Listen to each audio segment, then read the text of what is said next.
Blessed Sabbath day, everyone. This is Pastor Rex Frank, and welcome to Revival Faith Ministries. Friends, this is a special day because we are gathered in the presence of Almighty Father Yahweh. This is an amazing blessing to be invited by our Elohim and to have time to worship Him and receive His powerful word.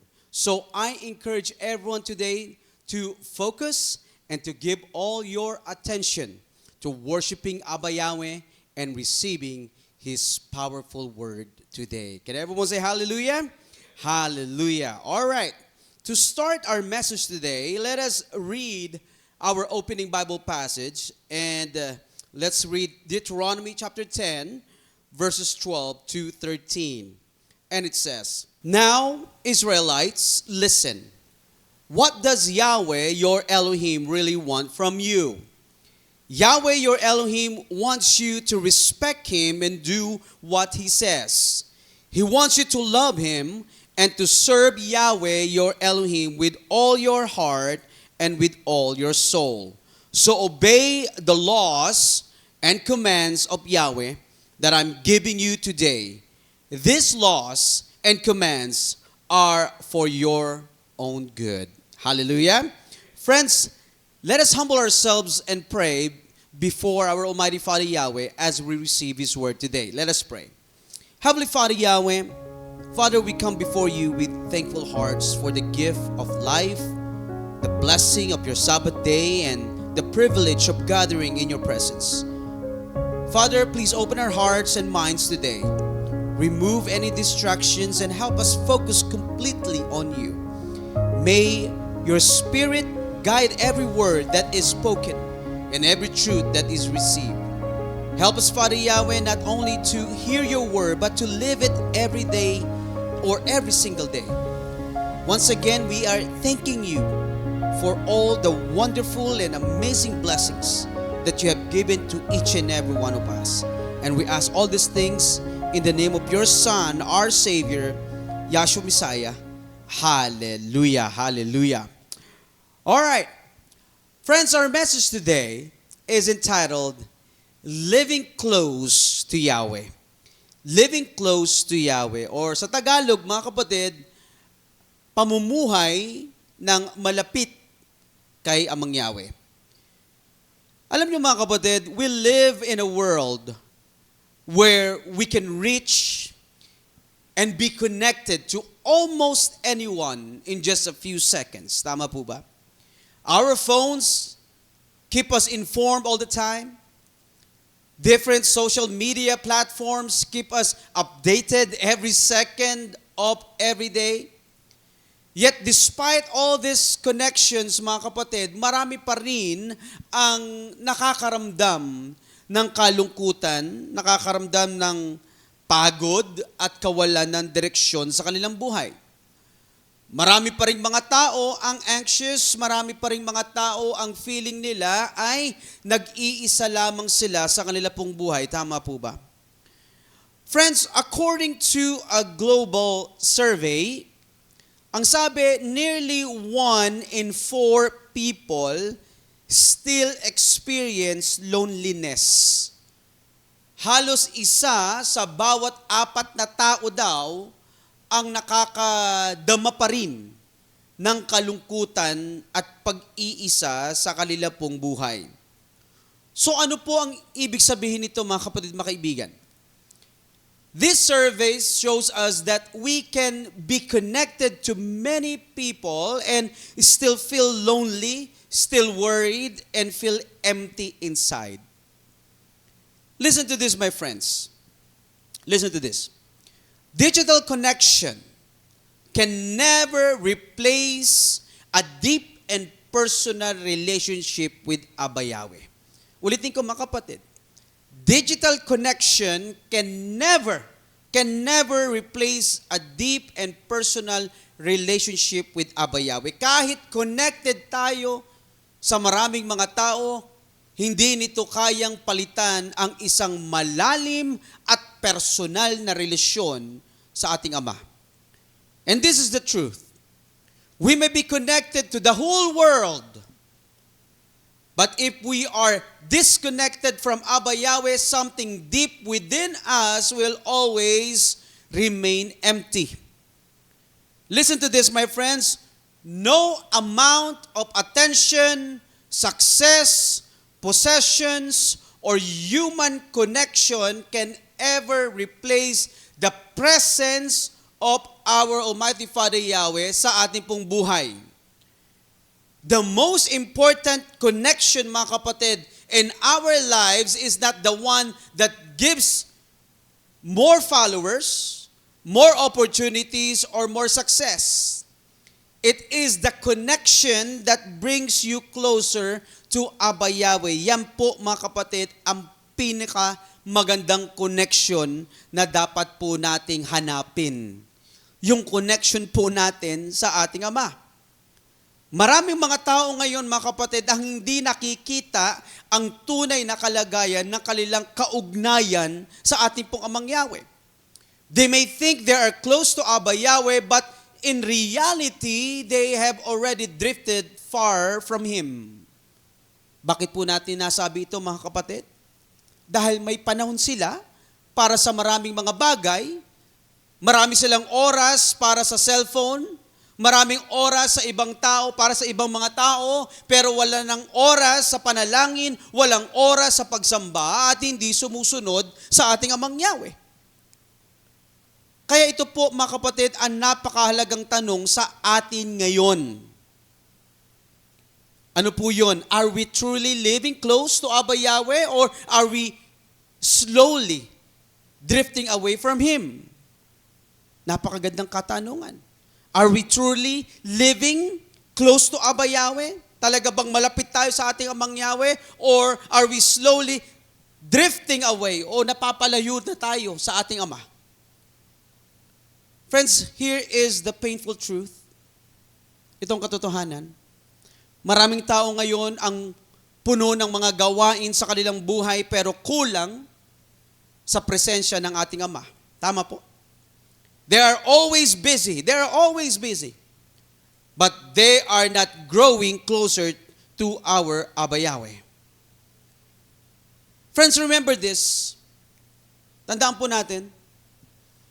Busyness is not always a sign that we are living close to Abba Yahweh. Tama po ba? Busyness is not always a sign that we are living close to Abba Yahweh. We can have a full schedule sa ating pong calendar and still have an empty spiritual life. Hindi ibig sabihin na tayo po ay abala, ay malapit na tayo sa ating Amang Yahweh. Kaya nga po, ano po ang warning ng ating Amang Yahweh sa mga taong palaging abala sa kanilang buhay, palaging busy, palaging inuuna ang kanilang mga sarili at nawawalan ng oras para sa Kanya? Let us read. Basahin po natin Haggai, chapter 1. Babasahin po natin verses 5 to 7. Ganito po ang pagkakasabi, I, Yahweh, tell you this. Think carefully about what is happening to you. You plant seeds, but not many plants grow to give you food. You never have enough to eat. You drink, but you are still thirsty. You have clothes to wear, but they do not keep you warm. When you receive money for your work, you soon need to spend it. Nakita niyo mga kapatid, ano sabi? When you receive money for your work, you soon need to spend it. Then you have no money left. The Almighty Elohim also says this, think about how you live your lives. Ano sabi ng ating Amang Yahweh? Think about how you live your lives. Pag-isipan nyo kung paano kayo namumuhay. Alam nyo mga kapatid, kung babasahin nyo lamang po itong sinasabi dito sa Haggai chapter 1, verses 5 to 7, ang mga taong ito mga kapatid ay hindi tamad. Hindi sila tamad, ha? Because they were working hard, they were planting, they were building, and they were taking care of their own needs.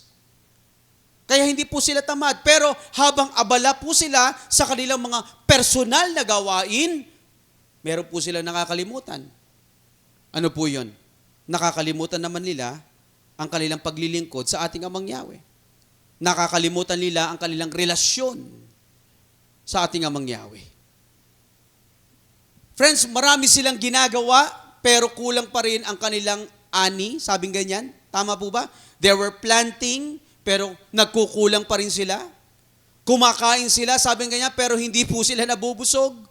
Kumikita sila, pero parang nawawala lamang ang kanilang pera. Kapag sila ay nagkaroon ng kanilang resources, agad-agad na naman nila itong ginagastos. At nawawalan sila ng pera. You know, my friends, their problem was not hard work because they were really working hard. Their problem was not providing for their families. Ano problema, mga kapatid? Their problem was that their own comfort had become more important than obeying Aba Yahweh. Tama po ba? Mas nakatuon sila, mga kapatid, mga kaibigan, doon sa kanilang personal na gawain at nakakalimutan na nila yung kanilang personal na relasyon sa ating Ama. But here is the good news. Here's the good news. Aba Yahweh is still calling us to put Him back at the center of our lives and return to a closer relationship with Him. Yan po ang napakagandang balita para po sa ating lahat. Gusto ng ating Amang Yahweh na tayo po ay makalapit sa Kanya at masunod ang Kanyang mga kautusan. Kaya nga po, doon sa ating opening Bible passage, doon sa ating pong binasa, Deuteronomy chapter 10, hindi tayo hinayaan po ng ating Amang Yahweh na manghula kung ano ang nais niya mula po sa ating lahat. Malinaw po, mga kapatid, kung ano ang nais ng ating Amang Yahweh, malinaw kung ano ang sinabi niya, kung ano po ang kanyang hinahanap para po sa atin o galing sa atin. Isinulat dito, mga kapatid, mga kaibigan, kung ano ang nais ng ating Amang Yahweh na dapat natin gawin. Dito po, mga kapatid, sa Deuteronomy chapter 10, ipinakita dito yung pagiging malapit kay Amang Yahweh ay hindi lamang emosyon o isang pakiramdam. True closeness to Abba Yahweh is more than a feeling, my friends. To live close to Yahweh, to Abba Yahweh, means that His Word, ang kanyang mga salita, shapes our decisions, His will directs our steps, and our love for Him is seen in our what? In our obedience. Tama po ba? It's not simply feeling His presence. It is choosing to walk with Him every day. Tignan natin, mga kapatid. Notice this, my friends. Okay? Si Moses po ito. Moses gives us 4 clear evidences that we are living close to Abba Yahweh. Meron po siyang ibinigay na 4 na evidences upang malaman natin kung talaga po tayong malapit sa ating pong Amang Yahweh. Ano po yun, mga kapatid? Ano po itong 4 na to? Respecting Abba Yahweh. Yan ang number 1. Kung talagang tayo ay malapit sa ating Amang Yahweh, dapat we are respecting Abba Yahweh. Sabing ganyan. Number 2, kung talagang malapit tayo kay Amang Yahweh, we are loving Him. Kung talagang malapit tayo sa ating Amang Yahweh, dapat we are serving Him wholeheartedly. Ano yung pang-4? Kung talagang malapit tayo kay Amang Yahweh, we are obeying Abba Yahweh's commands. Tama po? Yung first, we must respect Abba Yahweh. Ito yung paggalang. Ito yung pagkilala na siya ang may pinakamataas na kapangyarihan at otoridad sa ating pong buhay. Yan pong ibig sabihin yan. Yung pangalawa naman, yung loving Abba Yahweh, ang tunay na pag-ibig, mga kapatid, sa Kanya ay hindi lamang sinasabi. Ito yung nakikita dapat sa ating mga desisyon, sa ating mga gawa, lalong-lalo na sa ating pong pamumuhay. Nakikita ito kapag tayo po ay namumuhay ayon sa Kanya, masasabi natin na mahal natin ang ating Amang Yahweh. Ano po yung pangatlo? Ang pangatlo po, we must serve our Almighty Father Yahweh wholeheartedly, hindi half. Hindi hati-hati, hindi pilit. At hindi lamang kapag maginhawa ang ating buhay na tayo po ay magsiserve sa Kanya. Dapat araw-araw, every season ng ating buhay, handa tayong mag-serve sa ating Amang Yahweh. Buong puso na tayo po ay nagsiserve sa Kanya kahit anumang panahon. Hallelujah! Ano yung pang-apat? Yung pang-apat po, we must obey Abba Yahweh's commands. Kung talagang malapit tayo sa ating Amang Yahweh, we are living close to Abba Yahweh, dapat we are obeying His commands. Ang pagsunod, listen to this, ang pagsunod ay isa sa pinakamalinaw na patunay na tayo po ay tunay na namumuhay ng malapit sa ating pong Amang Yahweh. Kaya tandaan po natin mga kapatid na ang pagiging malapit kay Amang Yahweh ay hindi nasusukat sa ating emosyon or pakiramdam lamang, kundi kung paano tayo namumuhay ayon sa Kanya pong kalooban. Tama po ba? Kaya nga po, ganito ang sabi na isinulat ni Apostle John sa 1 John chapter 2. Basahin po natin yan. Babasahin natin verses 3 to 5. Ang sabi, if we obey what Yahweh has told us to do, then we are sure that we know Him. If we say we know Yahweh but do not obey His commands, we are lying. Nagsisinungaling daw tayo. The truth is not in us. Kapag ganun daw, kapag hindi tayo nag-obey ng Kanyang commands. But when we obey Yahweh's teaching, His love is truly working in us. This is how we know that we are living in Him. Can everyone say hallelujah?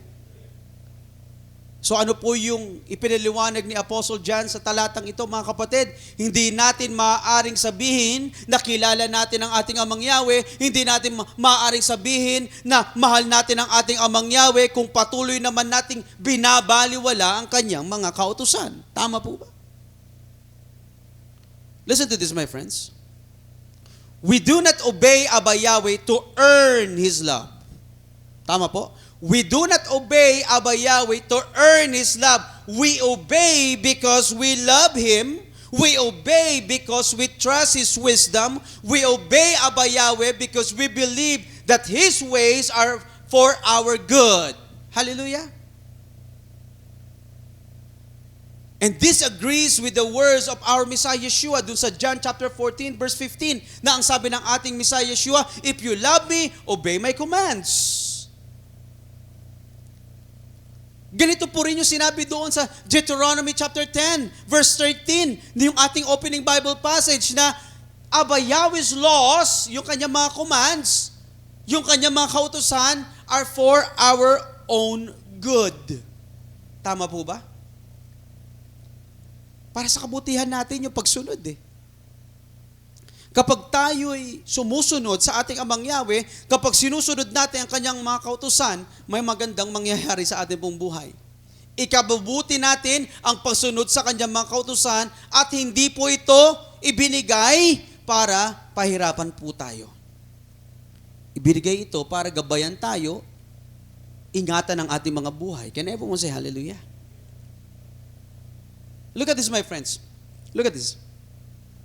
When we live close to Abba Yahweh, kung tayo po ay namumuhay ng malapit kay Amang Yahweh, Abba Yahweh's word gives us direction. Kapag malapit tayo sa ating Amang Yahweh, ang kanyang mga salita, mga kapatid, ay nagbibigay sa atin ng direksyon, tamang direksyon. His presence gives us peace. Hallelujah. And His wisdom protects us from wrong decisions. Alam niyo mga kapatid, one of the best examples of someone who valued Abba Yahweh's presence more than any earthly blessing was Moses. Si Moses po. Kaya let's go ahead and look at kung ano po itong story ni Moses, okay? Let's open our Bible in Exodus 33. At bago po natin basahin ang chapter na ito, mahalaga pong maunawaan po natin kung ano po ang nangyari doon po sa previous chapter, which is Exodus 32. Okay? Ano po ba ang nangyari doon sa Exodus 32? Habang nasa Mount Sinai po si Moses at tinatanggap ang mga utos ni Amang Yahweh, nainip po yung mga Israelita sa kanya pong pagbabalik because they were waiting for him at hindi pa siya dumarating, kaya nainip po sila. At dahil po dito mga kapatid, humingi sila kay Aaron ng isang ribulto na makikita at susundin nila. Kaya ano po yung kanilang ginawa? Gumawa po sila ng tinatawag na golden calf. At ito po yung kanilang sinamba at inalayan ng mga tao. Just think about this, my friends. Kakatapos lang silang iligtas ni Amang Yahweh. Tama po ba mula doon sa Egypt at sa pagiging mga alipin? Subalit ano ang kanilang ginawa? Mabilis nilang ipinagpalit si Amang Yahweh sa isang Diyos-Diyosang gawa lamang ng mga tao. At sa pamamagitan ng pagsamban po nila sa golden calf, ano nangyari? Nilabag nila ang kanilang pakikipagtipan kay Amang Yahweh. Ang kasalanan nila ay hindi lamang isang pagkakamali, mga kapatid. Tandaan po natin, yung ginawa po nila ay hindi lamang isang pagkakamali. Ito ay pagtalikod. Kanino? Sa ating Amang Yahweh na nagligtas sa kanila mula sa Ehipto. Kaya ano po nangyari? Si Amang Yahweh po ay nagalit.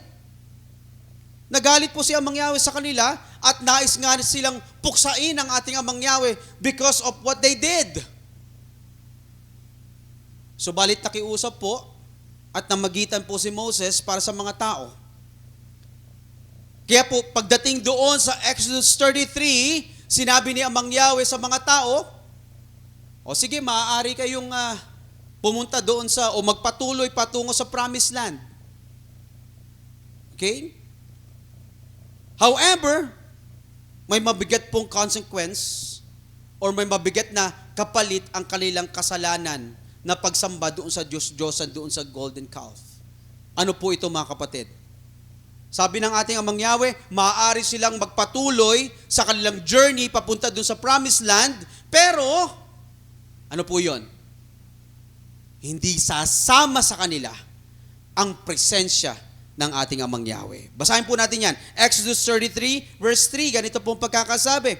You will go to that land where there is plenty of food and drink. Sabi nga yan, pwede kayong pumunta doon. Okay? Enough for everyone.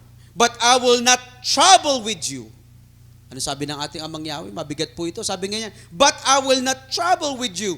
You are proud people who refuse to obey me. If I go with you, I might destroy you as you travel.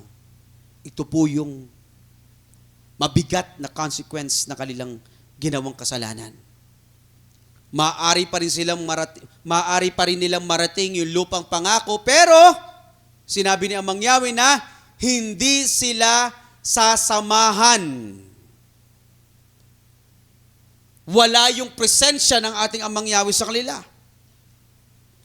They may enter the promised land, but they will be missing the greatest blessing of all. Ano po yun? The presence of Almighty Father Yahweh. Mga kapatid, mga kaibigan, ano po ang mahalagang aral na ito para po sa atin ngayon? Ano po ang pinakamalagang aral na ipinapakita sa ating pinag-uusapan ngayon? Listen to this. We may achieve our goals. We may become successful in life, yet still lose the most important thing. Ano po yun? Yung closeness natin sa ating Amang Yahweh. Tama po ba? Kahit na tayo po ay maging successful sa ating pong buhay, maging matagumpay po tayo, maabot po natin yung ating mga goals, maabot po natin yung ating po mga plano sa buhay, mga kapatid. Pero kung wala ang ating Amang Yahweh sa ating pong buhay, wala ang presensya ng ating Amang Yahweh sa ating buhay, baliwala ang mga bagay na ito na naabot natin. Kaya nga ano pong sabi? Sa Mark chapter 8 verse 36, sabing ganyan, for what does it profit a man to gain the whole world and forfeit his life in the eternal kingdom of Yahweh? Sa Tagalog po, sapagkat ano ang mapapala ng isang tao kung makamit man niya ang buong mundo, ngunit mawala naman ang kanyang buhay sa walang hanggang kaharian ni Yahweh. Maaari tayong maging matagumpay sa ating buhay, makamit ang lahat ng mga material na bagay dito po sa mundong ito, subalit kung wala ang presensya ng ating Amang Yahweh, baliwala ang lahat ng ito. Tama po ba? But hear this, my friends. Hear this. Moses understood the presence of Abba Yahweh was more important than the promised land. Moses understood that the presence of Abba Yahweh was more important than the promised land. Hindi sapat sa kanya ang blessing or iyong mga provisions doon sa promised land kung wala naman si Amang Yahweh sa kanyang buhay. Kaya nga ano pong sinabi ni Moses? Ano pong sabi ni Moses? Sa Exodus chapter 33 verse 15, ano pong sabi ni Moses? Then Moses said to him, if you don't go with us, sabi niya, if you don't go with us, then don't make us leave this place. Kung hindi po kayo sasama sa amin, yan ang sabi ni Moses kay Amang Yahweh, kung hindi po kayo sasama sa amin, wag na po ninyo kaming paalisin sa lugar na ito. In other words, my friends, anong sinasabi ni Moses? Mas mabuti pang manatili kami dito po sa wilderness, dito sa ilang, nakasama ka, kaysa naman makarating kami doon sa lupang pangako na wala ka. Alam niyo mga kapatid, mga kaibigan, ganito din dapat ang ating maging attitude. Dapat ganito po ang maging laman ng ating puso't isipan. Ano yun? Na mas mahalaga ang presensya ni Amang Yahweh sa ating buong buhay kesa sa mga material at tagumpay dito po sa mundong ito. Tama po ba? Friends, the greatest blessing is not what Yahweh gives us. The greatest blessing is not what Yahweh gives us. It is having Abba Yahweh with us and being called His own. Hallelujah. Yun ang pinakamagandang pagpapala. Yung presensya ng ating Amang Yahweh ay nasa atin. Tama po ba? And Abba Yahweh is with us and we are being called His own. Hallelujah. At kung babasahin po natin sa Exodus chapter 33 verse 12 to 13, napakaganda po ng sinabi po dito ni Moses sa ating Amang Yahweh. Moses said to Yahweh, you told me to lead this people, but you did not say who you would send with me. You said to me, I know you very well, and I am pleased with you. If I have really pleased you, then teach me your ways. Ano sabi ni Moses? Then teach me your ways. I want to know you. Then I can continue to please you. Remember that these people are your nation. Notice this, my friends. Moses knew that he could not lead Abba Yahweh's people by his own wisdom, by his own strength. Hindi niya kaya. Kaya hindi lang siya humingi ng tagumpay sa ating Amang Yahweh. Ano kanyang hiniling? Hiniling niya na, Abba Yahweh, please teach me your ways. Teach me your ways. Because Moses understood that what matters most in life is not the material things, not our knowledge or experiences, but having a heart that knows, trusts, and follows Abba Yahweh. Can everyone say hallelujah? Hallelujah. Alam niyo mga kapatid, maraming mga tao ang humihingi sa ating Amang Yahweh ng tagumpay sa kanilang buhay. Maraming mga tao, mga kapatid, ang humingi ng mga blessings, mga opportunities sa ating Amang Yahweh, pero only a few people sincerely desire to live close to Him and to have a relationship with Him. Yan ang nakakalungkot. Maraming mga tao ang kailangan, ang alam lang nila, humingi, ng pagpapala sa ating Amang Yahweh, pero ayaw naman nilang mamuhay ayon sa kalooban ng ating Amang Yahweh. Tama po ba? Friends, living close to Abba Yahweh is not only about asking Him to give us what we want. It is also allowing Him to teach us how He wants us to live. Malaman natin, masunod natin ang Kanyang kalooban.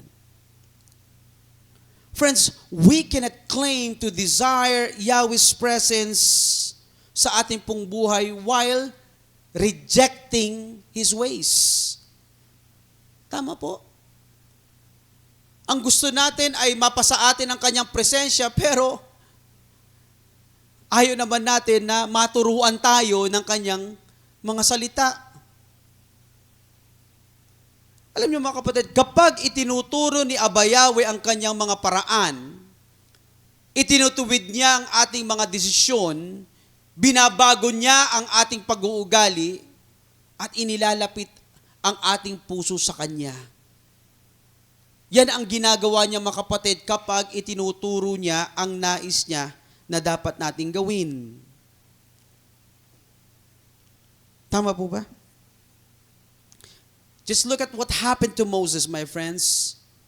Dahil po hinanap ni Moses ang presensya ni Amang Yahweh at hiniling niya na ituro sa kanya ang kanyang mga paraan. Ano po ang isinagot ni Amang Yahweh sa kanya? Basahin po natin Exodus 33 verse 14. Sabi nga niyan, Yahweh answered, I myself will go with you.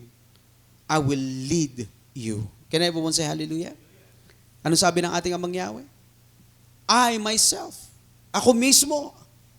Diba? Sabi ng ating Amang Yahweh, I myself will go with you, I will lead you. Ako mismo ang sasama sa iyo, ako ang mangunguna at gagabay sa iyo. Yan ang sinabi ng ating Amang Yahweh. Friends, here's the lesson.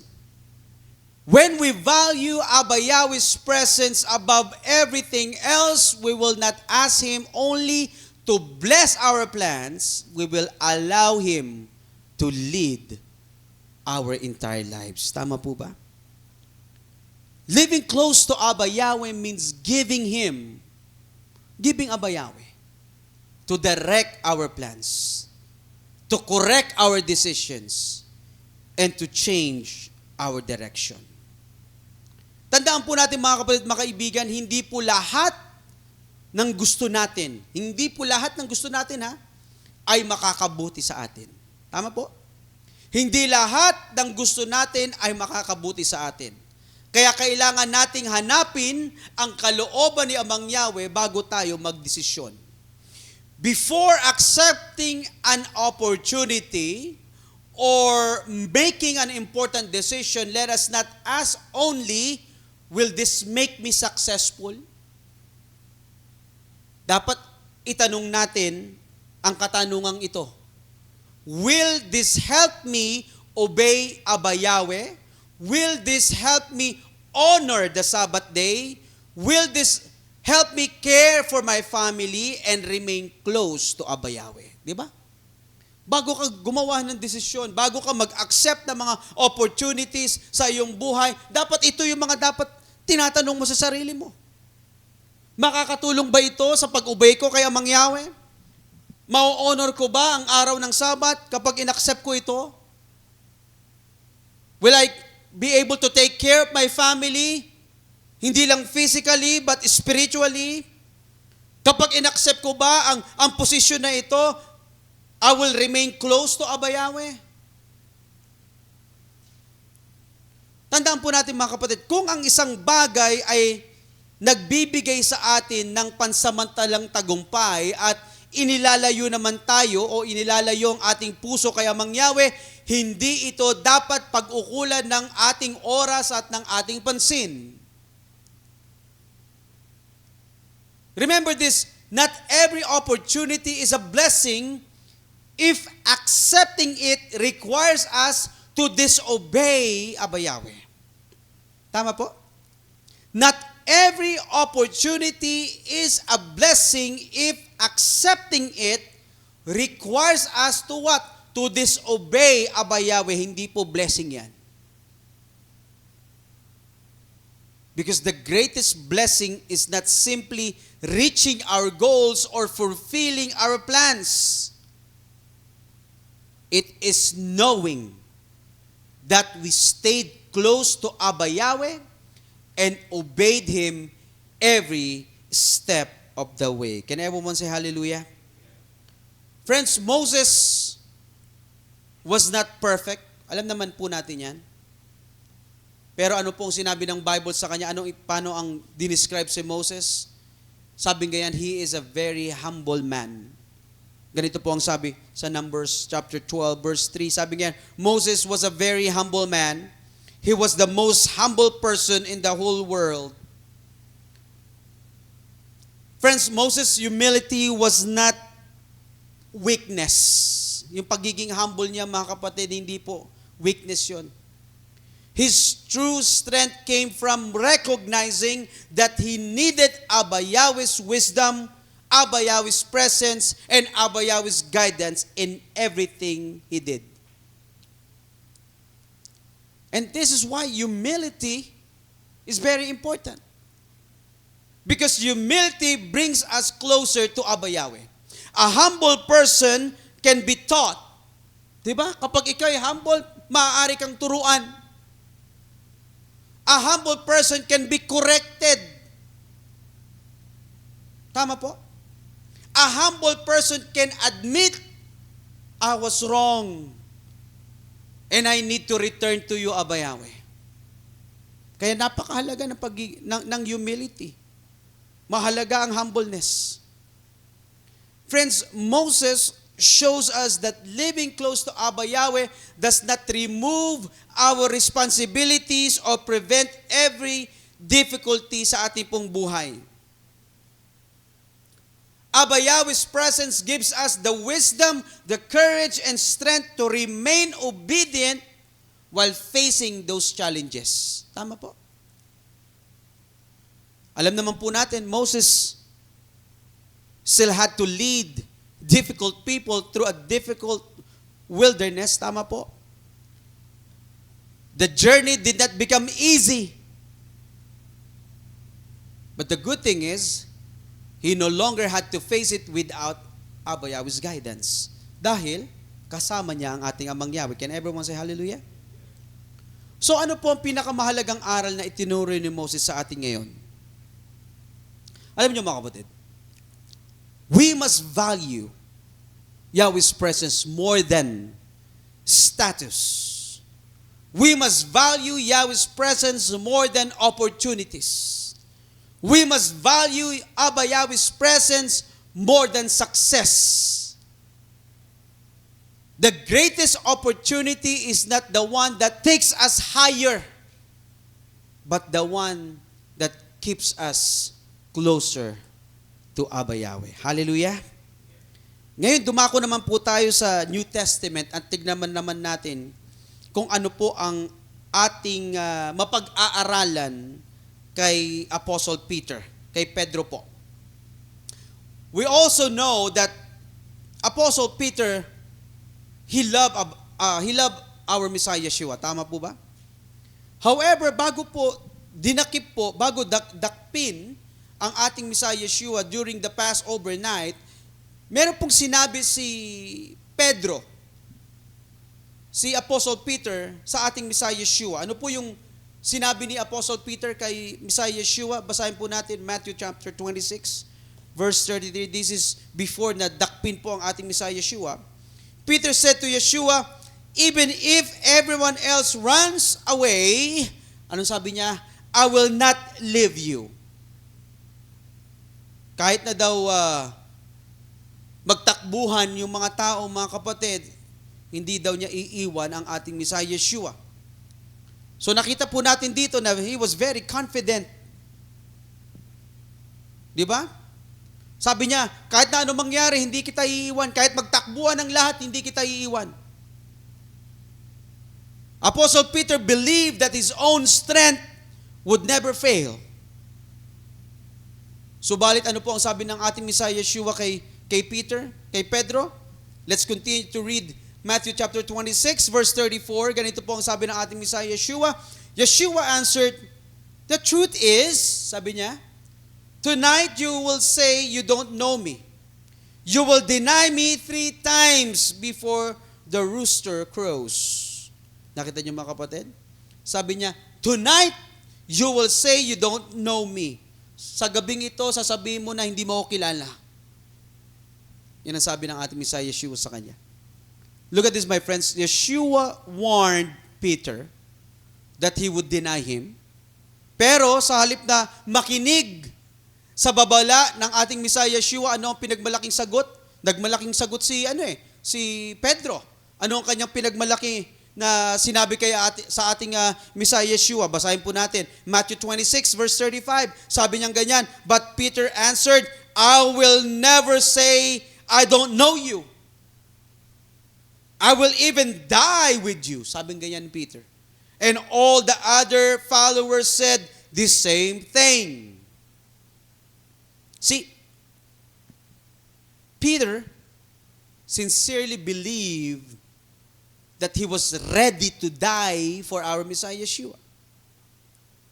Pero dahil sa sobrang tiwala niya sa kanyang sarili, hindi niya nakita ang kanyang weakness. Dahil confident siya sa kanyang sarili, hindi niya nakita ang kanyang kahinaan. Tama po ba? Kaya nga, only hours later, under pressure, under fear, anong ginawa niya? 3 beses niyang itinanggi na kilala niya si Yeshua Messiah. Itinatwa ni Pedro ang ating Messiah Yeshua. Tama po ba? At nang tumilaok yung manok, naalala ni Pedro ang sinabi ni Yeshua, kaya't lumabas siya at humagulgol sa matinding kalungkutan. Labis nalulungkot po si Pedro sa kanyang pagkakamali. Tama po ba? Alam niyang nagkamali po siya. Ngunit matapos mabuhay na muli si Yeshua, ano nangyari? Si Yeshua po, nilapitan niya si Pedro sa tabi ng dagat doon po sa Galilee, where Peter and the other disciples, sila po ay nagfi-fishing. Friends, pansinin po natin ito. Nang muling harapin ni Yeshua Messiah si Pedro, hindi niya ito pinahiya, hindi niya ito hinatulan. Tama po ba? Anong ginawa ng ating Messiah Yeshua? Ipinakita ng ating Messiah Yeshua na may pag-asa pa matapos ang isang nagawang pagkakamali. Ano po ang sabi ni Yeshua kay Pedro? Basahin po natin sa John chapter 21, verse 15. When they had finished eating, Yeshua spoke to Simon Peter. He said, "Simon, son of John, do you love me more than these other disciples love me?" Peter answered, "Yes, Master. You know that I love you." Ilang beses pong tinanong ni Yeshua Messiah si Pedro dito po kung mahal niya ito.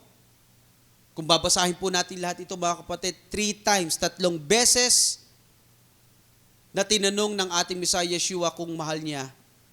Sabi niya, "Mahal mo ba ako?" Diba? 3 beses niya pong itanong ito. 3 times. At pagkatapos, mga kapatid, ipinagkatiwala pa ng ating Messiah Yeshua kay Pedro ang pangangalaga sa kanyang mga tagasunod. Pansinin po natin ito, mga kapatid, mga kaibigan. Ang dating nagtiwala sa kanyang sariling kalakasan ay sumagot sa ating Messiah Yeshua ngayon na may pagpapakumbaba. Sa kanyang pagkakamali, naunawaan ni Pedro na hindi siya maaaring umasa sa sarili niyang kalakasan. Dahil kailangan niyang isantabi ang kanyang pride at ipagkatiwala ang kanyang buhay sa ating Messiah Yeshua. Friends, ano po ang napakagandang lesson na ito para po sa atin ngayon? Apostle Peter, mga kapatid, teaches us Pride makes us trust our own strength. But humility teaches us to depend on Abba Yahweh. Tama po ba? Tandaan po natin mga kapatid, our failures do not have to keep us far from Abba Yahweh. Because when we humble ourselves and when we return to Abba Yahweh, He will welcome us with love and He will lead us back to a life of obedience. Kagaya po ni Pedro. Alam niyo mga kapatid, Yeshua did not ignore Peter's failure. Instead, Yeshua met him with truth, with love, with forgiveness, and a new call to follow and obey. Tama po? Alam niyo mga kapatid, maybe you feel like Peter today. Nangako kang gagawa ka ng mas mabuti sa araw na to. Nangako ka na magiging mabuti kang tao, pero nabigo ka naman. Alam mo kung ano ang dapat gawin o alam mo ang tamang gawin, pero sa isang mahinang sandali, nanaig pa yung takot, nanaig yung galit, nanaig yung tukso, nanaig yung pressure, kaya nagawa mo yung mga bagay na hindi tama. Friends, listen to this. Your wrong choices may have taken you far from Abba Yahweh, but, listen to this, but you do not have to remain there. Because Abba Yahweh is still calling us or calling you to repent, to rise again, and to follow Him. Hallelujah. Friends, running away from Abba Yahweh will never change your heart. That's why I encourage you today to return to Him. Confess your sins and let Abba Yahweh change you from within. Kaya kung titignan po natin, mga kapatid, ang stories nila Moses at ni Peter, may isang malinaw na katotohanang itinuturo sa atin ang mga kwentong ito. Ano po yun, mga kapatid?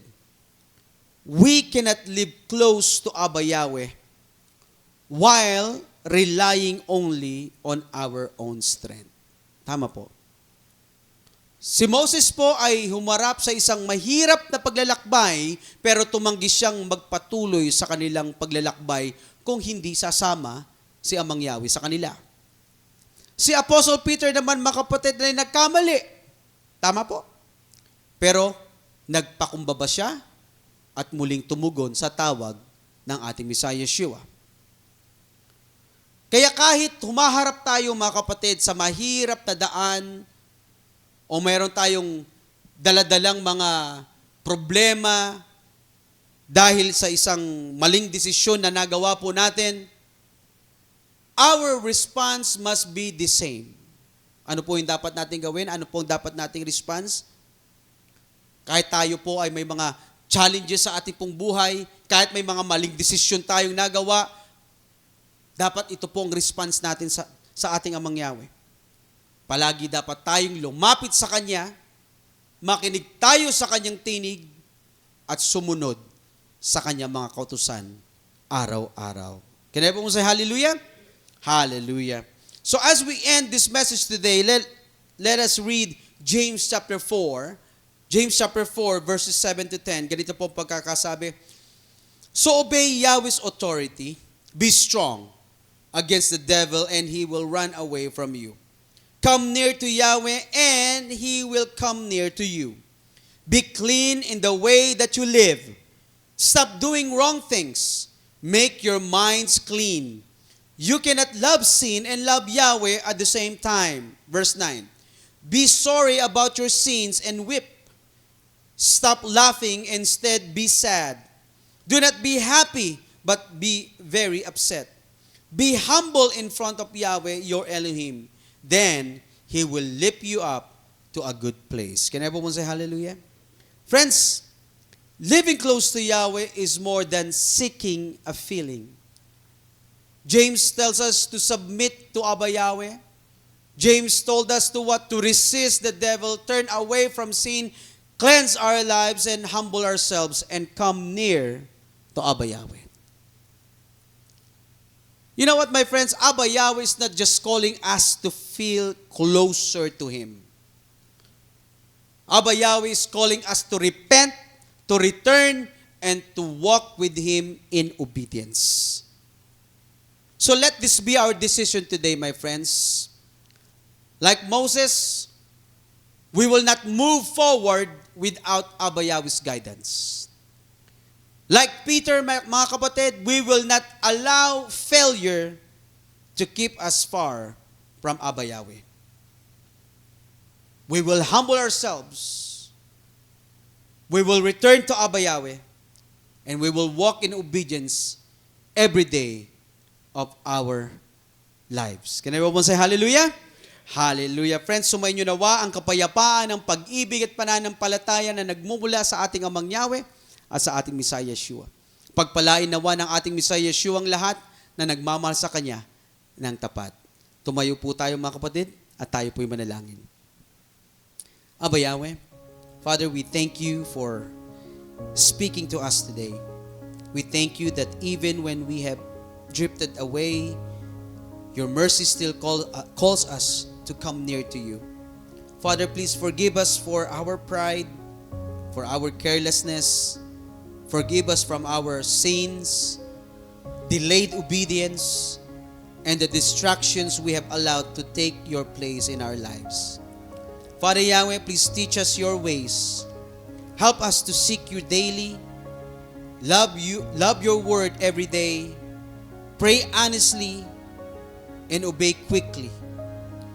We ask you, Father Yahweh, that you will be in our lives all the time, that you will fill us up with your presence and with your Holy Spirit every day. Father Yahweh, we are thanking you so much for all the wonderful and amazing blessings that you have given to each and every one of us. We ask all these things in the name of your Son, our Savior, Yahshua Messiah. Hallelujah. Hallelujah. Friends, let's go ahead and raise our hands and receive the blessings from Almighty Father Yahweh. Yavareka ka Yahweh vishmereka, Yair Yahweh panabileka vikulika, Yesa Yahweh panabileka visem leka. Shalom. May Yahweh bless you and keep you. May Yahweh make shine His face on you, be gracious to you. May Yahweh lift up His face unto you and give you peace. Happy Sabbath, everyone. Hallelujah.